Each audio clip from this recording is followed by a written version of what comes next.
I'm a fan. And welcome to this week's edition of Tracking the Wolves. I'm Blake Day with NSU Athletics. The NSU baseball team played Wayne State on the road this past weekend and lost the first two games of the weekend on Saturday, losing 13-6 in Game 1 and 14-3 in Game 2. Northern bounced back on Sunday afternoon to beat Wayne in both games, however, 6-3 in Game 1 of the doubleheader and winning the second game 6-4. Clayton Nutting, Eric O'Brien, and Matt Stubbs each collected 3 hits in the doubleheader for NSU. Stubbs added 3 RBI and 3 runs in the double dip, while O'Brien, Nutting, and Buddy Traxler each added 2 RBI on the day for the Wolves. The Northern State softball team dropped a pair of 5-inning games to Wayne State on Saturday, losing 14-4 in both 5-inning games. Northern then traveled to play Augustana on Sunday afternoon, and they were also swept there in the 2 games, losing 4-3 in Game 1 and 7-1 in Game 2. The Wolves slide to 8-14 on the year and 1-5 in the conference, suffering a 5-game losing streak. That is it for past results. We'll be right back with an interview with Wolves track coach Kevin Bierke.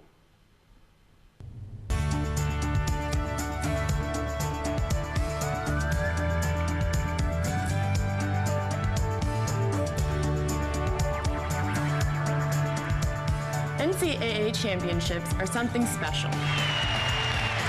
Filled with memories we will carry with us for the rest of our lives. We ask that you cheer hard for your institutions. Acting responsibly and courteously towards those around you. In the spirit of sportsmanship, enjoy the game, and let's provide our student athletes, coaches, officials, and fellow fans the respect they deserve.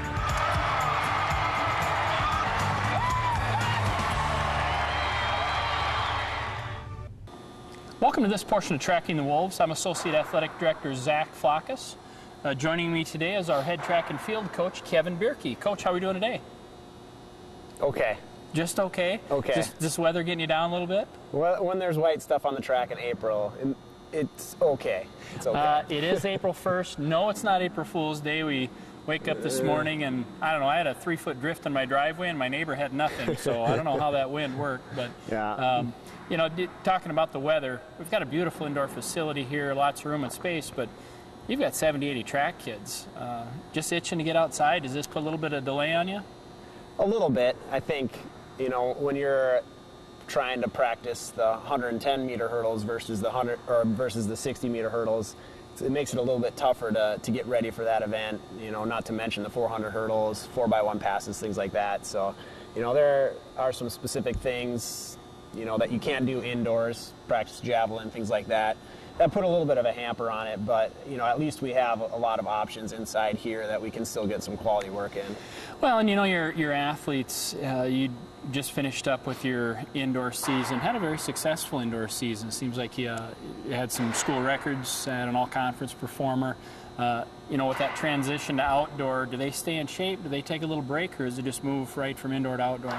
It's pretty much move right in. We get spring break that kind of falls right in between the 2 seasons that, you know, we really encourage our kids to, you know, not just take that week off and make sure you're staying lifting and getting some things in, whether you stay on campus or go home or go on vacation, you know, running on the beach, whatever it is. So hey, these kids went to Cancun. I'm sure they did some running on the sides. Yeah. Well, let's talk a little bit. Let's recap the indoor season. Like I said, I know you set some school records, had an all-conference performer. Why don't you talk just a little bit about some of the individual performances you had during the indoor season? Sure, yeah. We had one all-conference performer, Brandon Krein, ran a great race in the finals of the 1,000 meters to finish 3rd in that event. And then during the course of the indoor season, had a couple school records on the sprint side. Mackenzie Hageman is a sophomore for us, but she's new to our team this year, transferred in at semester, and ended up breaking both the 60 and the 200-meter school records. And then Andy Johnson also broke the 200-meter school record on the men's side. So some great performances out of them, and really a lot of athletes that did some good things this year indoor. We had a lot more athletes score at the conference meet than we did last year, and really made for a pretty well-diverse team that were contributing to team points. Now, and you've been at Northern for several years. You've been a head coach for a couple years after Coach Fuller left. But do you see the development of the program and what you want to have on the track right now? Yeah, we're really getting to be more well-rounded than we were a few years ago, and building some depth that we haven't had the last couple years. And it's showed, like I said, indoors we kind of spread some points out more and scored in more events, and so it's building. Very young team, a lot of freshmen and sophomores on the team, and not too many upperclassmen. So as long as we keep bringing in some decent classes, we'll have some really good depth in the next couple of years. Like you said, we've transferred from the indoor to the outdoor season. I'm assuming your sprinters, especially Mackenzie and Andrew, that's just going to transfer right over to the outdoors. How's the rest of the team look? What are your expectations coming into your outdoor season? Yeah, hopefully a lot of the good things that we did indoors will transfer well over outdoors. We had, several national qualifying marks in the indoor season. Breanne Jackson in the weight throw hit a national provisional mark in that, and hopefully that has some carryover effect into the hammer for outdoor. Hannah Trinan had a phenomenal pentathlon indoors, broke the school record in that event, and set a national qualifying mark. So, hopefully that transfers over into the heptathlon outdoors. Plus, she's a heck of a 400-meter hurdler. And opened up great, got second last weekend in a very competitive meet right out of the gates. Very little practice in the 400 meters hurdles since we haven't been able to get outside too much. So, a lot of things that hopefully will transition over pretty smoothly to the outdoor season and continue that success we found indoors. You've had one outdoor meet. You guys went down to Wayne State, Nebraska. Actually had a national qualifying mark in the javelin from Alex. Talk a little bit more about that meet and what were you doing with that meet. I don't know if you had a lot of your athletes running multiple events, if you just had them do one or two things to get broke in, but tell us a little bit about that first meet. Yeah, and typically we don't quite open up the season that early, but with the weather the way it is up here, we knew we had to take advantage of every meet we can get in. We're already canceled this coming up weekend, so it's great that we got down there and got a meet in. It ended up being pretty good weather for us. And so we got our kids in quite a few events to make sure that they started getting in a rhythm and getting ready for the rest of the outdoor season, and did quite well. Obviously, Alex was the big highlight. Just huge throws. I mean, I think 3 out of her 6 throws were personal bests and national qualifying marks, and her biggest one put her up into I think she's either 7th or 8th on the national list right now with that, and just destroyed our school record on top of it. So pretty impressive to be able to not practice too much, and then all of a sudden just go out, and she was focused and ready to go and just hit a big one. Well, and I've seen them practice, and you're right, they're out here with it. Looks like the Revenge of the Nerds Nerf javelins to end up throwing because they just can't get outdoors. But as you look at your track team, man, you've broken a lot of school records. Northern's had a long, successful history in track and field. Is that kind of a recruiting philosophy you've taken? Try to get a few better athletes at certain positions and then filter in everyone else? Or, I don't think we've had this many school records broke already in the last several years. So what is it looking at your athletes? Yeah, it's fun. And, I'd say one of the biggest thing is get a kid in and develop them. Very rarely will we have a freshman come in and break a school record. And, Alex is a senior, been working on it for 4 years, was a good javelin thrower, but just has continued to improve. And, as long as you stick with it, we tell our kids that too. You're not going to come in and be a world beater as a freshman. Most often not anyway. But if you can actually, look down the future a little bit and think about what you're doing for a couple years and progressing, that's when good things are going to come. Andy was running great last year, and but nowhere near school record times, and just kept on with it, trained well over the summer, and now he's really seeing that success this year. And that's what we really want to focus on, is just continually developing as you go throughout your career here. Well, and a couple of the school records that have been broke, they broke records of individuals that are in our Hall of Fame. I mean, McKinsey broke, if it's Amy Von Wald's and Lynn Mackey's records, they're both in our Hall of Fame, and those are pretty impressive marks, especially when you're looking at a 60 and a 200, because I'm assuming that transfers over pretty well to relay teams and running outdoor 100s and 200s. Yeah, absolutely. Yeah, it's fun to see those records go down. It's exciting for the athlete, exciting for us as coaches, even if it's your own record that's being broken as a coach. Maybe that just means you're that good of a coach. So, but it's great, and I think it'll transfer over very well to the outdoor season and relays and everything. Talk a little bit about recruiting and the level of competition in South Dakota and Minnesota, Iowa, where you're getting some of your recruiting in. What are your needs? What are you looking at? As this spring season comes up and you get to watch some high school track meets or see some kids' times? Sure. Yeah, we've gotten a lot of interest from Minnesota kids lately. Obviously, North and South Dakota are big for us, and we really focus on those 3 states. But we've also been branching out quite a bit, and right now we have a couple of kids from Arizona on the team, California, Washington, and have a few visitors coming in from some of those states from time to time. So it's nice to see that exposure that Northern's getting from just outside that 3-state area as well. And really it's about just continuing to try to build that depth. We're not quite to the depth we want to be yet, and we're well on our way to get there, but it's going to require continuing focusing on those 3-state area and then branching out from there. Excellent, Coach. I mean, and you can see the progression, especially when you look last year, like the results of the conference indoor meet on the men's and women's side to the results this year, and you can see the progression, of your program. Talk a little bit about our upcoming meets. I know you said this weekend in Sioux Falls they've already canceled. It's a no-go. Where are you at after that, and where will you look at going for some of your spring outdoor meets? Yeah, the forecast just doesn't look great through the weekend, so our travel plans to Sioux Falls kind of went down, and but we've got quite a few meets left on the schedule. We'll go to the Sioux City Relays the following weekend, April 11th and 12th, and it's just one weekend after the other after that. We'll host over Easter weekend on Good Friday, so kids can still go home for the weekend, and then after that we go to the Drake Relays and a Drake Alternative meet in Des Moines, Iowa for that weekend. Alternative meet, you mean they have to run backwards, or you just mean it's everybody that comes to Drake brings some extra athletes that end up going for another meet? Okay. Yeah. Very competitive to get into the Drake Relays in certain events and even relays. So it's nice to be able to bring quite a bit of your team and have an alternative so they can get a competition. See, I was pretty fast running backwards, so if you have an alternative meet here, you can put me in the 20-yard backwards run. All right, we can do a mile backwards run for you. The 20 yards, 20 more yards my is enough? speed. So. Okay. Well, and especially in our conference, it's so competitive anymore, especially on the national level. It used to be, 10 years ago where if you could compete and be successful in our conference, you'd go to a national meet or you'd go to the Drake Relays, and we were really getting pounded. Now it seems like our conference is really caught up, and it's no longer the schools from down south that just dominate everything. Of course, they get to practice a lot more outdoor and different things, but are we catching up? Is our conference nationally competitive now? Yeah, absolutely. Indoors, we had 2 or 3 men's teams that were ranked top 25 in the nation, and on the women's side, I think there was at one point 6 or 7 schools that were in the top 25 in the nation from our conference.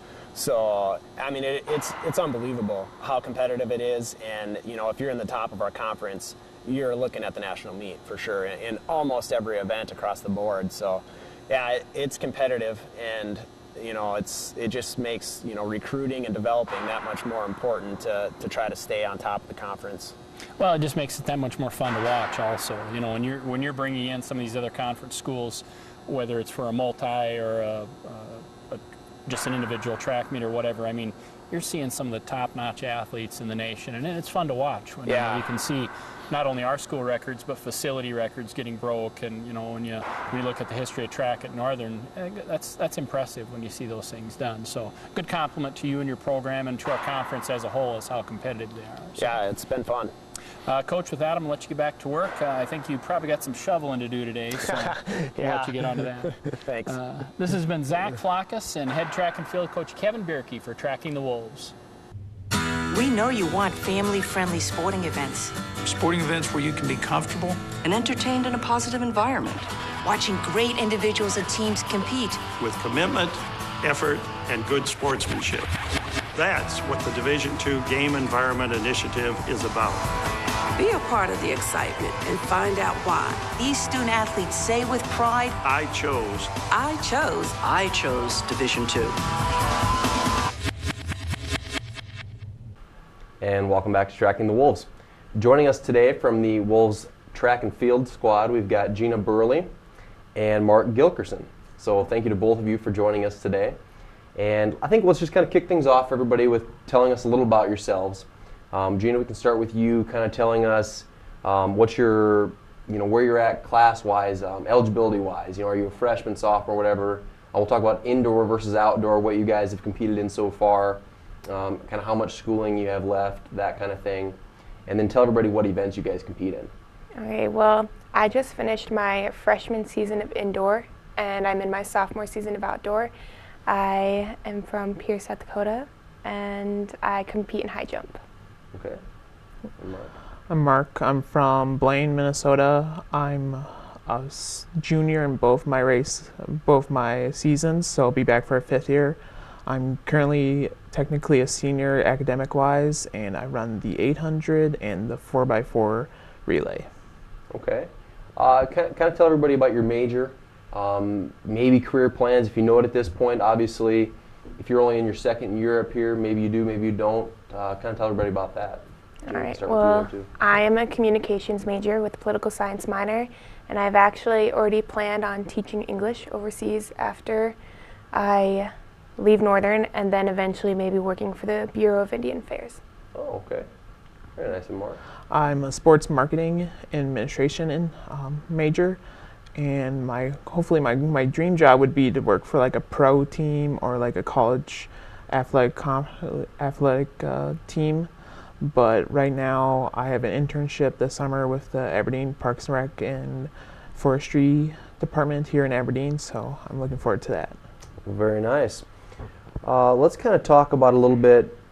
We usually have everybody give kind of a fun random fact, or we're going to go a little bit different with you guys because this is my first time of doing the track and field interviews. So kind of talk about a race day for you, meet day, kind of a superstition, kind of what you guys do to get ready to go. If you guys, maybe it's a full day mapped out, maybe it's just right before the race. Mark, let's kind of kick things off with you. Well, if some days we have early morning meets, and we'll start running at 10 o'clock in the morning, and I can't get up that fast, and it's just go. So I'll wake up maybe at 6 a.m., 7 a.m., and I'll go for an easy mile run around our hotel just to let loose my legs so it's not an instant shock when I start to warm up, and usually listen to music to get myself pumped up, but nothing too crazy, I thought. Okay. I tell you what, I think a mile warm-up, a mile is like my entire workout. Yeah. I mean, that's a warm-up, workout, cool-down in a mile. So, Gina, let's kick it over to you on that one, too. Every meet day, I eat oatmeal for breakfast, and then I wear the same black socks for every single meet. Okay. So, I mean, if you're there for a 2 or 3 day meet, you're kind of I only jump solo? 1 day. Okay. So. All right. Well, let's kind of talk about your guys' outdoor season. Just got that started. First meet was last weekend, correct, down at Wayne. Kind of talk about that a little bit, what it's like to finally get outdoors a little bit. We can backtrack a little bit to the indoor season as well. Just kind of talk about that. I know, Gina, you, I believe, if I have it right here, you won the high jump at 5.3 last weekend, so congrats on that. And kind of talk about what it was like for you guys getting outdoors finally and doing an outdoor meet. It was nice to finally be outdoor because it's so much better than indoor track, but it's kind of hard battling the elements again. Mm-hmm. Kind of miss the controlled temperature of indoor season. So. Yeah, it was nice to be outside because I redshirted indoor, so it was just I'm back, and I'm kind of got that more of I have something to do now. Yeah. When you don't run, it gets really boring, just working out, and then just kind of hang around the weekends, but it was nice to see where I'm at. It was definitely nice being outside compared to being inside because you get that really dry mouth if you run and you can't stop coughing and everybody thinks you're really sick, but it's just I got what we call cotton mouth. I don't know how that came up, but it's nice being outside. All right, let's kind of talk about the difference between indoor versus outdoor. I mean, obviously, you placed 6th at the conference meet. Did you jump 5.3 there as well? It was 5.3 3/4. Okay, so do you see much of a difference when you guys get indoor versus outdoor? I mean, do you see much different in your times wise? I mean, just kind of talk about the difference in that. I mean, do you see much? Does it really affect you, or do you have a preference one way or the other, indoor versus outdoor? I think it's very different. As of right now, like I haven't jumped higher, but I don't jump as high on indoor because it's a lot harder surface and it's a lot harder on your legs. Okay. So once the weather gets nice and outdoor, you usually jump higher with outdoor. Okay. Mark, anything there? In outdoor track, the track's consistently bigger compared to indoor. Indoors are all the way around is just 200 meters compared to outdoors 400 meters. So it's not like you're constantly turning, and it's easier to get around people if people are slow, and it's just a lot better pacing, and you don't always have to slow down as much around the curves. Very nice. Yeah, there we go. Well, we kind of head down to we go down to Sioux Falls this weekend, correct, for the Vance Butler Relays, the Augie meets. And then we've got the Sioux City Relays the following weekend. And then April 18th, we're looking at the NSU invite. So just kind of talk about what we're looking for coming up. Obviously we're getting into the meat of the outdoor season here now. And then do you think, I think we're a few weeks down the line. Are we going to get a meet in here in Aberdeen? Odds are looking pretty good by that point. But just kind of talk about what you guys are expecting. Maybe some goals for you guys, individually. What are you really looking to improve upon this year, that kind of thing? Go with that. Well, for me, I hit an NCAA national provisional mark last season, so I'm really hoping to hit another mark this season, even though it's a little higher for outdoor than it is for indoor. So that's my goal. Okay, and what was that last year? It was 5.5 1/4 during indoor, but for outdoor it's 5.6. And what did you hit last year? I hit 5.5 1/4, but I've jumped 5.6 in practice, so I know it's doable. Okay. Yeah, I'm just looking to get back in shape. It'd be really nice to provisionally qualify for the 800. I think my sophomore year, I was about less than a second from provisionally qualifying. So it would be really nice to get back at it. All right. Yeah. Well, hey, we thank you both for coming on today very much. Good luck in the next couple weeks when you get out on the road a little bit. And then, as we said, April 18th, we're looking at the NSU invite here. So thanks again for joining us, and best of luck to you guys. Thanks. And we will be right back with upcoming events.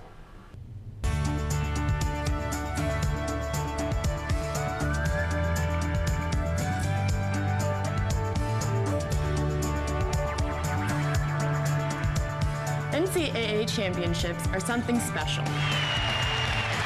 Filled with memories we will carry with us for the rest of our lives.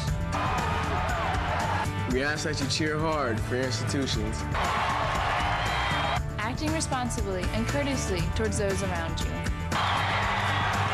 In the spirit of sportsmanship, enjoy the game, and let's provide our student athletes, coaches, officials, and fellow fans the respect they deserve.